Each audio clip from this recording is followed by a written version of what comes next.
दिवसीय त्योहार दीपावली, खुशियों का त्योहार, अंधकार से प्रकाश की ओर आपको ले जाने वाला त्योहार। दीपावली एक ऐसा त्योहार है जो आपके घर में सकारात्मकता भरता है, आपके घर से नकारात्मकता को दूर करता है। ये सिर्फ त्योहार ही नहीं है बल्कि आपकी खुशियों का राज है। तो इस त्योहार को हमें मनाना कैसे है, इस त्योहार पर मैं आपको बताने वाला हूं दीपावली के वो अहम ज्योतिषीय रहस्य जिसमें आप जान पाएंगे और महालक्ष्मी जी का पूजन अच्छे से कर पाएंगे, जिससे महालक्ष्मी आपके घर में स्थिर वास करें। तो इस वीडियो में जानने वाले हैं, चलते हैं अपनी वीडियो की तरफ।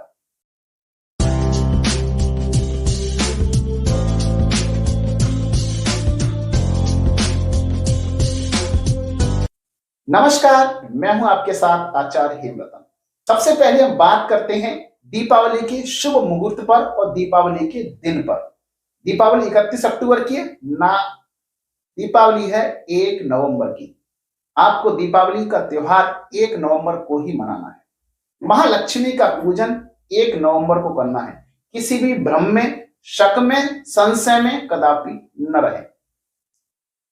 अब बात करते हैं लक्ष्मी जी के पूजन करने का शुभ मुहूर्त क्या है। लक्ष्मी जी के पूजन करने का शुभ मुहूर्त सिंह लगन में लक्ष्मी जी का पूजन किया जाता है, जो 1 नवंबर को रात्रि 12:13 से 1:17 तक रहने वाला है। ये रात्रि की बात कर रहा हूं, 1 नवंबर की रात्रि जो 2 नवंबर की सुबह हो जाएगी, उसकी बात कर रहा हूं। तो इस मुहूर्त में आप सिंह लगन में महालक्ष्मी जी का पूजन करते हैं, तो ये महालक्ष्मी इसमें बहुत ही प्रसन्न होती हैं और आपके घर में स्थिर वास करती है। लेकिन यदि इस मुहूर्त में आप पूजा करना संभव न हो तो आप 1 नवंबर की शाम 6:20 से लेकर के 8:15 तक इस मुहूर्त में भी आप पूजा कर सकते हैं। ये वृषभ लगन का मुहूर्त है और स्थिर लगन का मुहूर्त है, आप इसमें भी पूजन कर सकते हैं। अब बात करते हैं महालक्ष्मी को सबसे प्रिय क्या है। महालक्ष्मी जी को सबसे प्रिय है कमल का पुष्प। इसकी व्यवस्था आप 1 दिन 2 दिन पहले ही कर लें कि महालक्ष्मी जी के लिए कमल का फूल जरूर लेके आना है। महालक्ष्मी जी को कमल का फूल अर्पित करना है और आपको एक पानी वाला जटा वाला जो नारियल है वो लेके आना है और उसको आपको महालक्ष्मी जी को चढ़ाना है। इसके साथ आप एक पान के पत्ते पे चंदन से श्रीम लिखेंगे। श्रीम यह महालक्ष्मी जी का बीज मंत्र है। आप पान के पत्ते पे श्रीम लिख करके मां भगवती के चरणों में अर्पित करें और प्रार्थना करें कि मां भगवती हमारे घर में धन धान्य की कभी कमी न हो, महालक्ष्मी आपसे प्रसन्न ना हो, ऐसा हो नहीं सकता। आपने जो जटा वाला नारियल पानी वाला चढ़ाया है, उसको चढ़ाने के बाद उसको करना क्या है, जब आपकी दीपावली की पूजा संपन्न हो जाए तो उसको अगले दिन सूर्योदय से पूर्व यानी 2 तारीख को सूर्योदय से पूर्व उसको लाल कपड़े में बांधना है और बांध करके अपने मेन गेट के पिछले वाले हिस्से पर टांग देना है। यह आपको 11 दिन के लिए टांगना है और 11 दिन बाद जो भी शुक्रवार पड़े उस शुक्रवार को आप किसी चलती हुई नदी में जल प्रवाह करते हैं या फिर किसी पीपल के पेड़ पर रखाएं।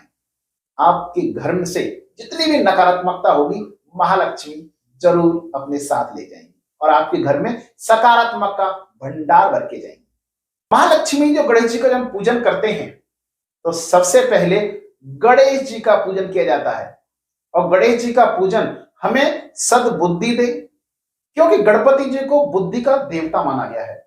गणपति जी हमें सद्बुद्धि दें, सद ज्ञान दें और हमारी बुद्धि को इतना तीव्र करें कि हमारा व्यापार हो चाहे हमारा जॉब हो, वह हमारा दिमाग खूब अच्छे से काम करे और अच्छे से पैसे आए। कहते हैं कि पैसा आपके पास कितना भी आ सकता है, लेकिन उस पैसे को खर्च करने की बुद्धि नहीं है तो वो पैसा किसी काम का नहीं है। इसके लिए ही महालक्ष्मी जी के साथ गणपति जी का पूजन किया जाता है और उनसे हम प्रार्थना करते हैं कि हे गणपति देव हमें सद्बुद्धि दो, सद्भाव से काम करने की शक्ति प्रदान करो। तो सबसे पहले गणपति जी को दूब चढ़ा करके उनका पूजन करना है। लेकिन हम उससे पहले बात कर लेते हैं कि गणपति जी और महालक्ष्मी जी की मूर्ति का चयन कैसा हो। आपको कोशिश करना है कि महालक्ष्मी जी की बैठी हुई मूर्ति लेके आए। महालक्ष्मी और गणेश जी की दोनों की मूर्ति अलग अलग लेके आनी है। अब महालक्ष्मी जी की मूर्ति कैसी लेनी है? महालक्ष्मी की मूर्ति बैठी हुई अवस्था में लक्ष्मी लेनी है। किस पर बैठी हो? कमल के पुष्प पर बैठी हो या फिर हाथी पर बैठी हो? उल्लू पर बैठी हुई लक्ष्मी को आपको लेके नहीं आना है। खड़ी हुई लक्ष्मी आपको लेके नहीं आनी है, क्यों? खड़ी हुई लक्ष्मी आर्थिक तंगी देती है, इसलिए बैठी हुई लक्ष्मी लेके आए जो आपके घर में स्थिर निवास करें। कोशिश करें उनका सीधा हाथ ऐसा हो और उससे पैसे बरस रहे हो, ऐसी लक्ष्मी जी का चयन करें। लाल रंग की साड़ी पहनी हो, लाल रंग के वस्त्र से सुशोभित हो रही हो, ऐसी लक्ष्मी जी का चयन करना है। अब आपको गणेश जी का चयन कैसा करना है? गणेश जी का चयन करना, या तो वो हरे रंग के वस्त्र पहने हो, या वो केसरिया रंग के वस्त्र पहने हो, या फिर सफेद रंग के हो। ऐसी गणेश जी की प्रतिमा के रंग का चयन करना है। साथ में गणेश जी की सूंड किधर हो? गणेश जी की सूंड लेफ्ट साइड में हो, यानी दाईं तरफ भाई गणेश जी लेके मत आना, वो उनका आक्रामक रूप है और वो हर किसी के मनाने की बस की बात नहीं है। यदि आपको गणेश जी से बुद्धि चाहिए, सद्बुद्धि चाहिए, ज्ञान चाहिए, तो लेफ्ट सूंड वाली गणेश जी की मूर्ति जरूर लेके आए। साथ में आपको क्या याद रखना है कि उनके पास में मोदक होना चाहिए, और गणेश जी की सबसे प्रिय सवारी मूषक, मूषक पर बैठे हो या फिर मूषक उनके पास में हो, ऐसी गणेश जी की मूर्ति का आपको चयन करना है। इसके साथ मूर्तियां हो किसकी? क्या हम पीओपी की मूर्ति ले लें, क्या हम चांदी की मूर्ति ले लें, या हम मिट्टी की मूर्ति लें? बड़ा प्रश्न है। वीडियो थोड़ा बड़ा हो सकता है, लंबा हो सकता है, लेकिन देखना मत भूलिएगा। आपको मूर्ति का जो चयन करना है वो आपको मिट्टी की मूर्ति लेनी है, कारण मिट्टी शुक्र ग्रह को रिप्रेजेंट करती है, और शुक्र ही वो ग्रह है जो आपको धन का लाभ दे सकता है, धन का सुख दे सकता है। शुक्र है जो आपको प्यार दे सकता है, आपको सुख शांति दे सकता है। पीओपी राहु की वस्तु है, आप राहु की मूर्ति ना लेके आए। कोशिश करनी है आपको मिट्टी की ही मूर्ति का चयन करें। कुछ लोग कहेंगे कि हम तो चांदी की गणपति लेके आएंगे, हम चांदी की लक्ष्मी लेके आएंगे। चांदी की लक्ष्मी ला सकते हैं, बट चांदी की लक्ष्मी जो होती हैं उनके अंदर चंद्रमा का प्रतिनिधित्व आ जाता है और वो चंचल हो जाती हैं। फिर आपके पास पैसा तो आता है लेकिन टिकेगा नहीं। यदि आप पैसे को टिकना भी चाहते हैं, रोकना चाहते हैं, तो आपको मिट्टी की मूर्ति का ही चयन करना चाहिए।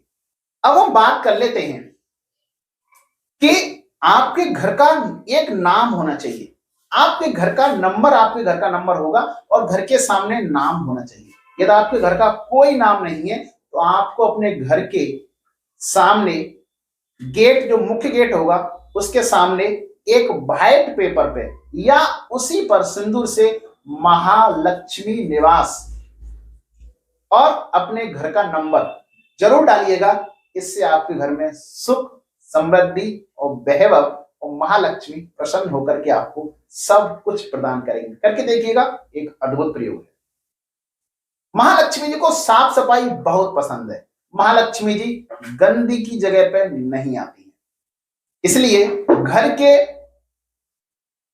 जो सेंटर पॉइंट है, घर का जो मिडल वाला हिस्सा है, उसको हम ब्रह्म स्थान बोलते हैं, और ब्रह्म स्थान पर ज्यादा भारी वस्तु नहीं रखी जाती है।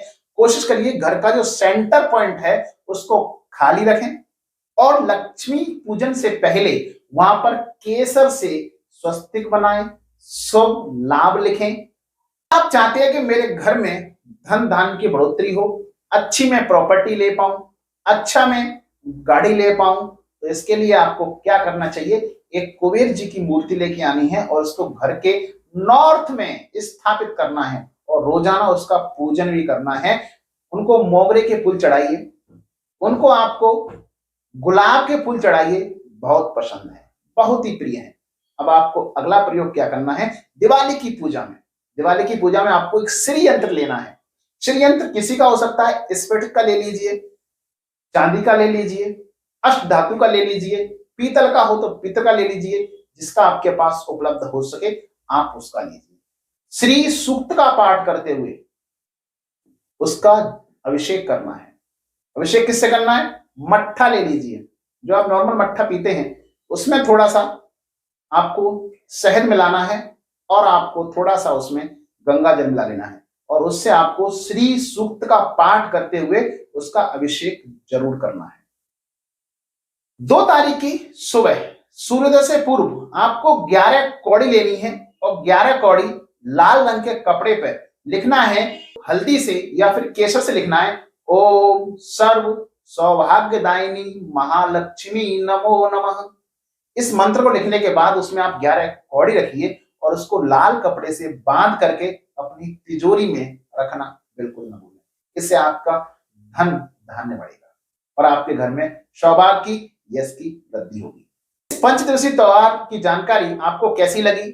महालक्ष्मी जी आपसे प्रसन्न कैसे हो सकती हैं, मैंने आपको कुछ ज्योतिषीय रहस्य के द्वारा बताया है। जानकारी आपको कैसी लगी कमेंट बॉक्स में हमें कमेंट करके जरूर बताइएगा। तब तक दिवाली की कुछ और वीडियो लेके आ रहा हूं आपके लिए बहुत ही चमत्कारिक। यदि पहली बार आए हैं चैनल पर, सब्सक्राइब करना बिल्कुल न भूलें। मिलेंगे आपसे अगली वीडियो में कुछ नई अद्भुत जानकारी साथ। तब तक आपसे विदा लूंगा।